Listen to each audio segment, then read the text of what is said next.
Welcome back. And next on the topic that we have today is drug use and abuse in its social dimension. And in the studio today we have Onwuwa Ibezimaku, who is a Deputy State Commander, Counseling and Rehabilitation NDLEA in Enugu State Command. Good morning and welcome to the studio. Thank you for having me. Good morning, sir. Good morning, sir. You're welcome. Good morning. Okay, so first of all, let's get it right on how does drug abuse differ from casual drug use?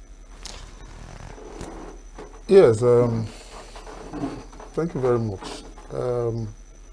Everybody takes drugs, but there are some drugs that is harmful. Okay.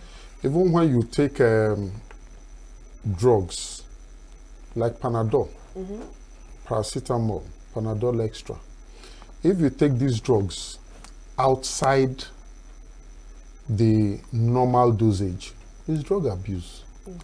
If you take these drugs outside the way the doctors have asked you to take, it's drug abuse. But for the purpose of why we are here, or why the federal government decided to establish NDLEA, is there are some drugs that are prohibited by law, in that even if you have to, there are some certain conditions. Some are used for pharmaceutical purpose, but if you just go and procure them for the purpose of getting high and you are arrested, you go in for it. That is what the National Drug Law Enforcement Agency. Okay, so what would you say are the social or cultural factors that influence the use of drugs to the point of drug abuse? Well, these predisposing factors, they are all around us. It's like sin. When you look to the left, sin. You look to the right, is sin. When you look backwards, sin is surrounding us. But even as at that, the Bible have advised us not to dwell in sin. There are so many reasons why people, especially here in Nigeria, get involved in drugs. Peer group. Like they say, if you don't talk to your child, other people will do it for you. Again, depression. They need to get along. Unemployment. Some of our youths today, or our young men, they will graduate 5-6 years, no employment. While some, even the minimum wage will not be enough to cater for their daily needs. And for them to get away from all those problems, they take drugs. There are so many reasons. Job dissatisfaction. So many reasons. Job dissatisfaction? Yes. How does job dissatisfaction make somebody use drugs? Beautiful. You know, these days, we don't do what we like. We do what is available. So sometimes, if you're supposed to work for 5 hours and you're working for 10 hours, you're not happy with your job. There are some drugs that when you take, it will give you the energy to work those extra hours, in spite of the fact that you don't want to, but because you have to make ends meet, and that is what is available. So job dissatisfaction can make, at the slightest time you have, you go and take some of those illicit drugs to give you strength to do those jobs, especially those menial jobs. So what are the dangers of these kinds of things? Because so many persons will say it's for the good for themselves because they are doing extra work, but not knowing that there are actually dangers behind whatever those actions are. Yes. Practically speaking, you know, there's this proverb that says it's easy to give cup and water to the monkey, but it's difficult to retrieve it. A lot of our children You know, some of them become social or occasional, can't say chalo. Can't say chalo, you know, to get high. But at a certain stage, that's the level of dependence now. They take it.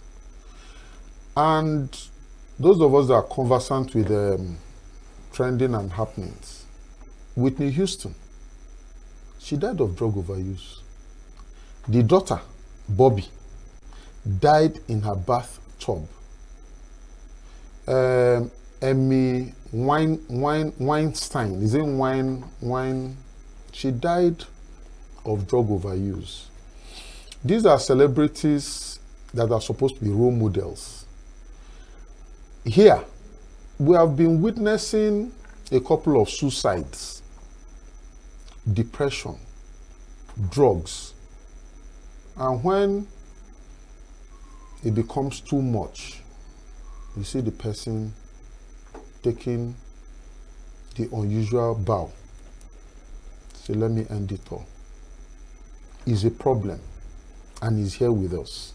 Though some of them are not documented, but if you read the social media, you know it is not ordinary that somebody will just go and stand by the bridge and dive into the lagoon.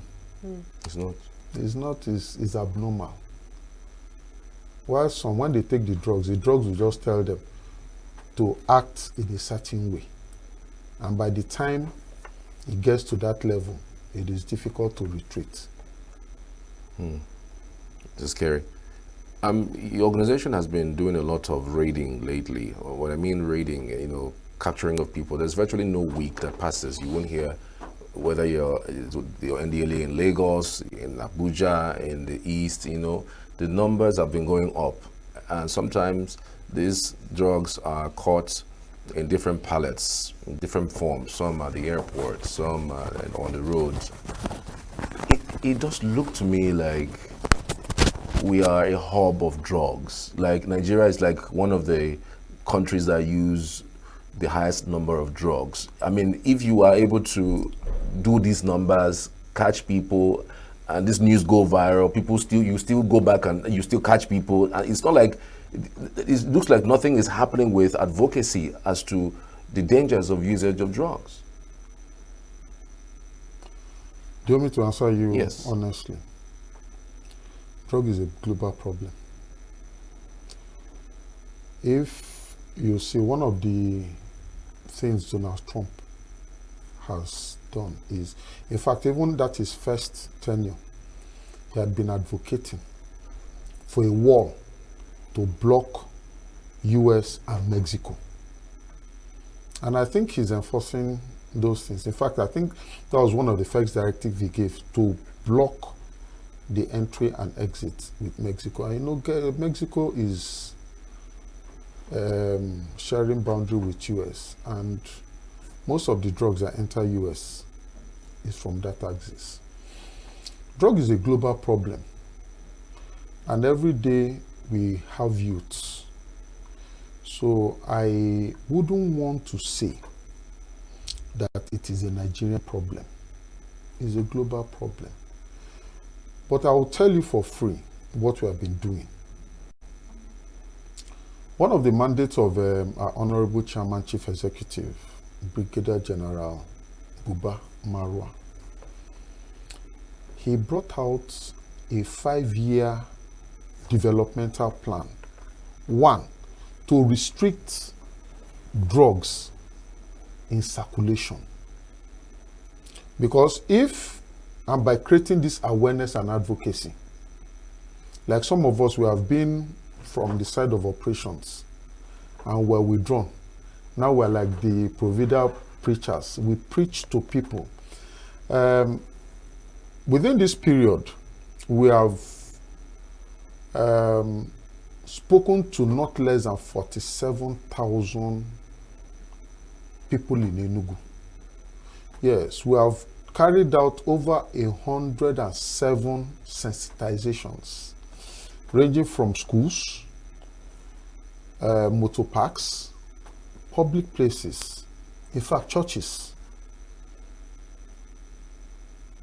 We have been doing that. The reason is simple. If there is no demand, there will be supply. And that is what the chairman have told us. And unfortunately, our cells is becoming jam-packed. And it would be better to tell, we have made arrest, and the person would say, and you see the sincerity, I don't know that this thing is against the law. Some people say it. So now we create that awareness. Fortunately, my state commander, he is one of the best trained NDLE officers. He had been in Enugu here for 7 years as head of operations.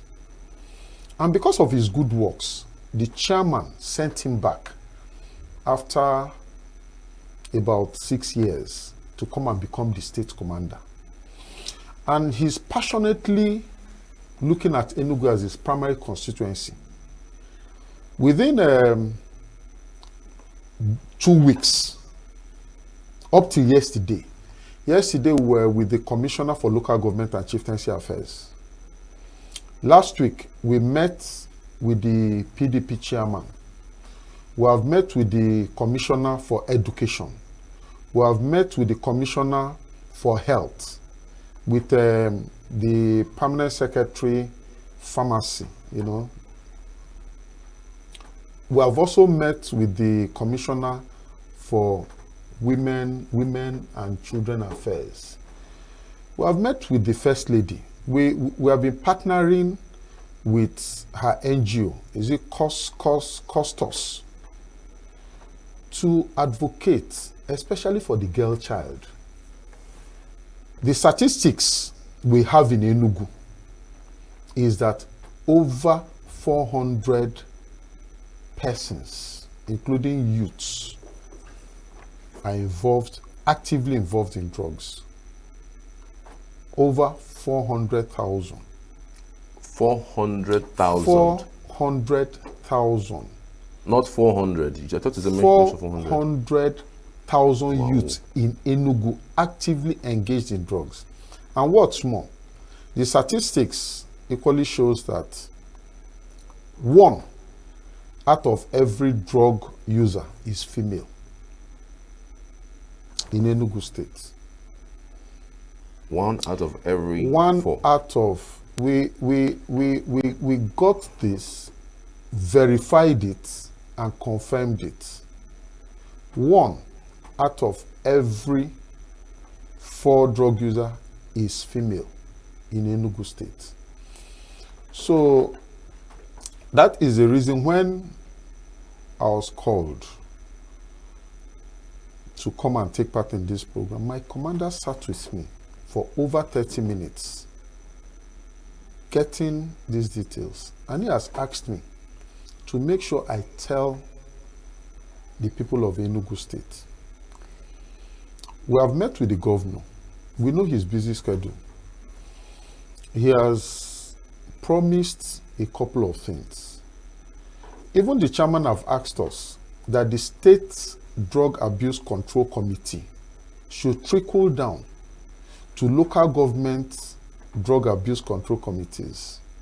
And that was what we told the commissioner, local government and chieftaincy affairs. He confirmed that the governor has sent him a memo that all the local government chairmen in Enugu should constitute the local government drug abuse control committees. As of yesterday, he confirmed it. The reason is simple, that we don't want to take the drug crusade to urban areas. We want it to go to the rural areas where people will know the dangers. When we met with the Commissioner for Education, we impressed on him that it is very important to draw up a drug awareness curriculum, even from primary schools. It will shock you to know that some primary school children have started taking cannabis. If you're doubting me, we'll disguise and go to one of these schools, behind those places, even secondary schools, secret cults and all these is among our children. It's not the time to bury our heads and pretend it's not happening. It is happening. But I wanted to ask, the drug usage among women, is it the same reasons that men use drugs that women are using drugs? Because you have mentioned that sometimes people want to do extra work and they take it in order to maybe gain more strength. Some people think that it gives you, I mean, you are mostly intelligent when you take those kinds of drugs. It makes your body spike, you know, to be active. When you conducted this research, what were the female victims telling you about the reasons of this usage? Madam, you people say that what men can do. Women can do better. Simple. What men can do, women can do better. And about 4 weeks ago, we had the workshop. A senator sponsored the workshop. I think a senator in Benue. But I think he has some kind of affiliation with Enugu. He did not do it in Benue. He decided to do it in Enugu. And he says that workshop should specifically be for women and youths. And that he will need a lot of these female NGOs, market women, school children, and that the provision should be for 200 people. We sent out the message, and on the day of the program, before then I'd discussed with my commander, so Oga, please, let us budget for 250. He said, okay. On that day, over 500. Wow. Over 500 came. And when they saw a couple of these slides, a program that is supposed to take 3 hours took over 7 hours. The women were crying when we showed them some documentaries from Enugu here. I've known a very beautiful girl, Uju. Very beautiful. Over 6 foot height. She was in a facility. She has been to a facility about 3 times. Then as I came back, I inquired. They said she had died. Yes. What killed her? Drug overuse. And as at then, she was the only daughter. And the parents aged, quite advanced. And each time, I've had to go and pick her about 2 times. She will request that they put chain. They should chain her 2 legs. But the moment after she stays with us 6 months and says she's okay, she will go back to the joint. And when she leaves, the parents will be looking for all over the whole place until they get. She'll be sleeping at the joint. Yes. And of course, sharing the needles and what with the young men and all that. So I came back on transfer now, and they said she had died. Like my commander will always say, if one person is affected by drug, the whole family will not have rest. Absolutely. The whole family will not have rest. And that brings me to what I want to say. We're like the proverbial lizard.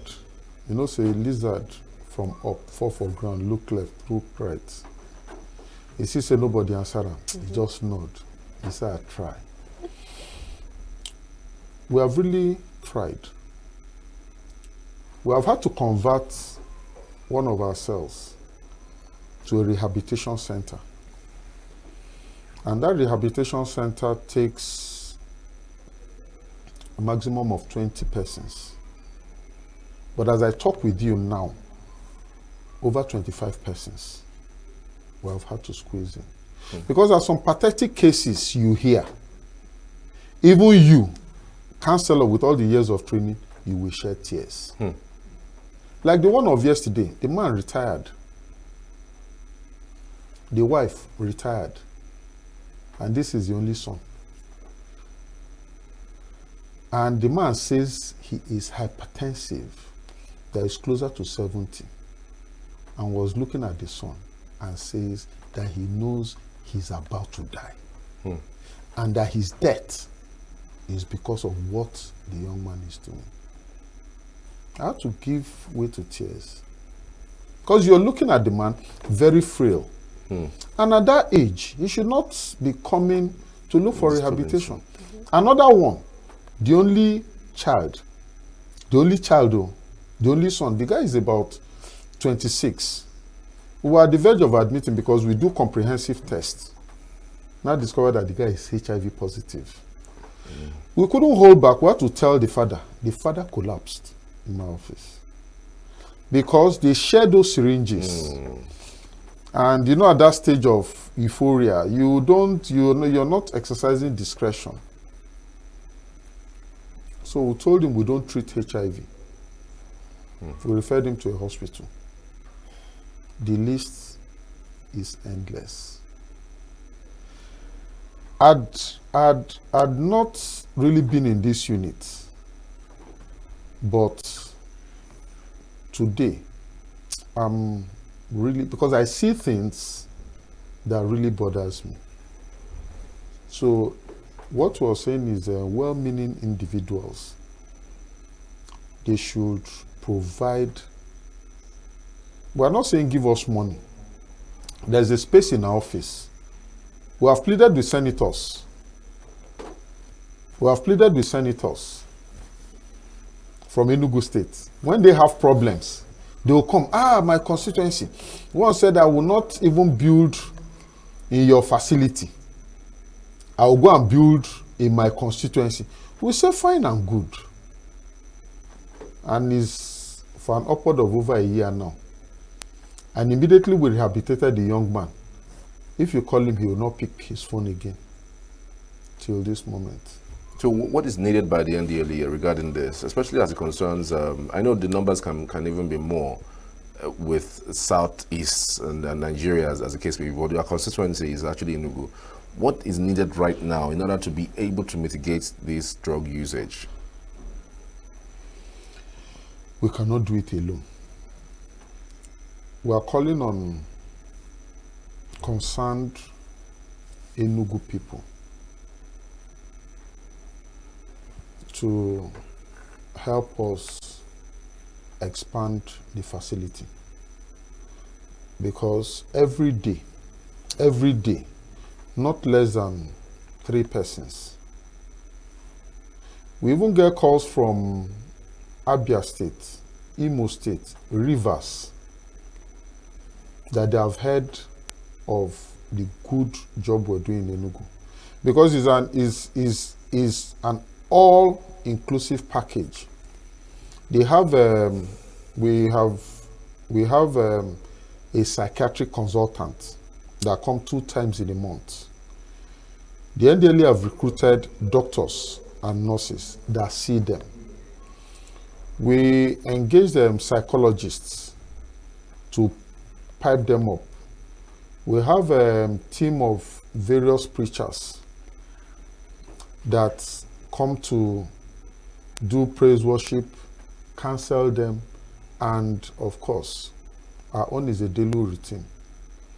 So government also have a role, and that is why we're reaching out to government.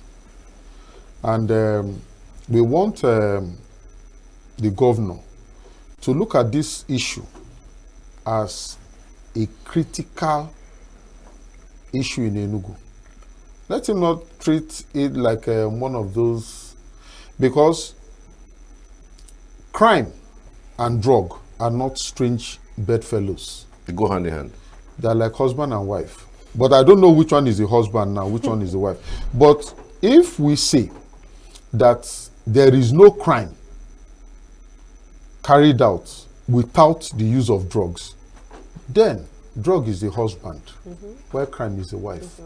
Because no normal person will look at his fellow persons, and because he has refused to give you what you open fire, you stab, you maim, and all that. By the time they check, even here in Enugu and Ebonyi, some people have had to kill their parents, and when they ask them, they say they didn't know when they did it. And when you check, they're under the influence of drugs. Wow. So we have to leave it here. I mean, it's just crazy stories that we're hearing.